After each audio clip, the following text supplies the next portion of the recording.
एक दिन एक छोटी सी लड़की ने अपने माता पिता को छोटे भाई के लिए बात करते सुना।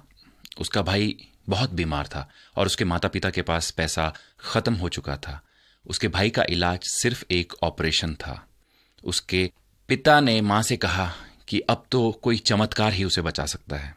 छोटी लड़की दौड़ती हुई अपने कमरे में गई और अलमारी में छुपाया हुआ अपना गुल्लक लेकर उसे तोड़ा और पैसे लेकर वह दौड़कर दवाई की दुकान चली गई।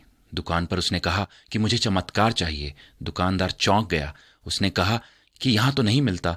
इस पर छोटी लड़की जिद करने लगी कि दे दो चमत्कार।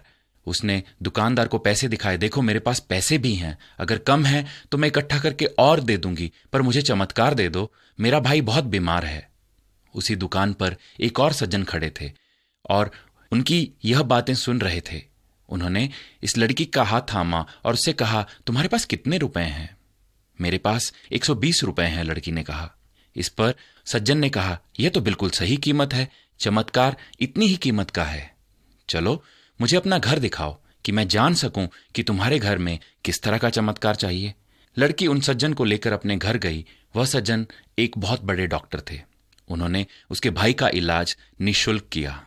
जब उसका भाई ठीक होकर घर आ गया, तब एक दिन ऐसे ही उसकी मां ने बात करते करते कहा, यह बड़ा अद्भुत चमत्कार है, क्या मालूम इस ऑपरेशन में कितना खर्च लगा होगा।